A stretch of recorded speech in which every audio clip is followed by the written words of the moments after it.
Senhores, tudo que podia dar errado, deu errado. Sim, o Atlético perdeu por 2-1 para o Novo Horizontino em um jogo que teve gol anulado, expulsão para lá de infantil de jogador do Atlético e um time totalmente desorganizado. É isso que a gente vai falar aqui no Hora do Atlético. Eu sou o Pedrão, então vamos comentar um pouco sobre esse jogo que começou já de um jeito muito desorganizado e caótico para o Atlético.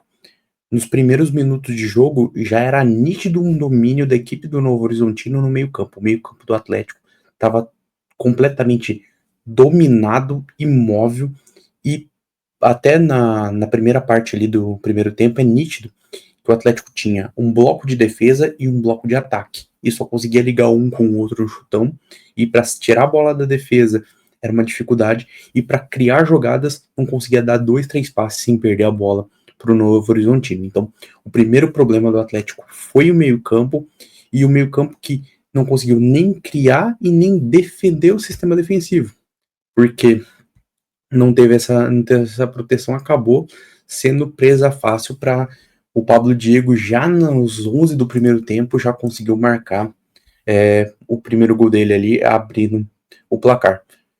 Depois do gol sofrido do Atlético, o Atlético deu uma reagida dentro do jogo, conseguiu um gol com o Luiz Fernando, mas o árbitro anulou. Então já deu aquela baixada de moral e voltou a equipe do Novo Horizontino a conseguir dominar o meio campo, conseguir travar as jogadas. Era um Atlético que até demonstrava uma vontade de fazer o jogo acontecer, de criar algumas situações de ataque, mas ainda pecava muito na organização, tanto que o Allan Kardec, que foi o centroavante, até chegou a ser substituído ao decorrer do jogo, teve muitas dificuldades para receber bola. Ele estava voltando muito para o meio campo, quase sendo um segundo atacante para conseguir gerar ali um pouco de jogo. Então, um primeiro tempo esquecível do Atlético, primeiro tempo complicado em que o time do Novo Horizontino passeou muito do jogo. E um resumo desse primeiro tempo dá pra gente ver muito pelo lance do gol. É uma jogada de bola parada, em que o jogador do Novo Horizontino tem a bola no lado direito, o Luiz Fernando vai para tentar abafar, deixa o Pablo Diego livre, ele finaliza pro gol, a bola desvia no Falcão e acaba ficando indefensável pro Mikael. Então junta azar com excesso de vontade, talvez, com uma organização defensiva, porque você não deixa um cara que é relevante do time adversário desmarcado. Então, é a soma do azar com a desorganização, com tudo dando errado. Na segunda etapa, o Atlético melhora dentro do jogo, consegue criar ali algumas chances, consegue fazer o jogo ser mais propositivo. Até um dos destaques que eu coloco foi o Patrick, que ele entrou e entrou bem para conseguir dar uma dinâmica para esse meio campo, conseguiu ser meio que um motor para aquele meio campo, conectar o jogo.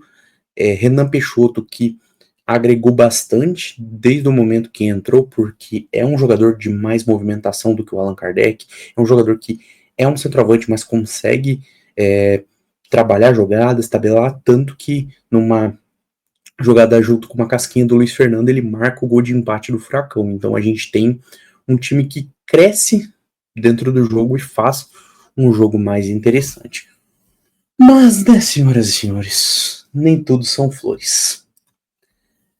A equipe do Novo Horizontino consegue novamente ter o controle do jogo e colocar novamente o Atlético nas cordas. Era aquela jogo de tendo ali algumas oportunidades do Atlético em contra-ataques, mas um Novo Horizontino que abafava muito o Atlético. Até que, numa medida um pouco desesperada, Abraão fez uma jogada ofensiva, saiu de lá da defesa, abriu um espaço para o contra-ataque. A equipe do Novo Horizontino consegue fazer em vantagem numérica ali uma jogada de contra-ataque, faz aquelas inversões de bola para puxar para o meio, até o Mikael sair meio afobado para tentar fechar a linha do passe, mas não deu. Pablo Diego marcou seu segundo gol, deu o número final da partida, que foi o 2-1, e foi, de fato, o nosso carrasco no jogo. E um jogo que, depois desse gol, a gente já não tinha muita esperança, porque, putz, aquele banho de água fria, o time nitidamente sentiu o golpe do gol. Aí o senhor Hayden Palacios me é expulso num lance totalmente imprudente, infantil, atrapalhado, em que ele vai com o braço aberto, com o cotovelo aberto, sem necessidade alguma. Ele poderia ter dado um carrinho, ele só podia ter dado uma chegada. Por que, Palacios? Me explica, por quê? Por que uma jogada dessa totalmente sem sentido? Aí deixou o time para jogar os minutos finais ainda mais vulnerável.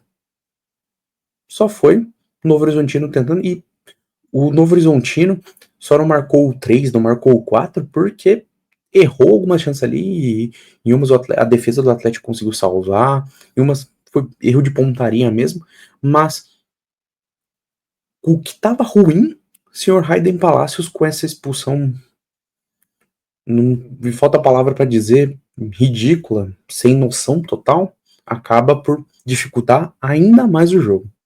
Então, a soma desse jogo, para mim, como um resumo final, é um jogo em que a sorte que a gente não teve e estava toda nos pés do Pablo Diego se juntou com um time desorganizado, que até nessa eu não vou colocar tanto na culpa do Barbieri, porque ele tentou fazer algo, com um excesso de vontade, com ausência de organização.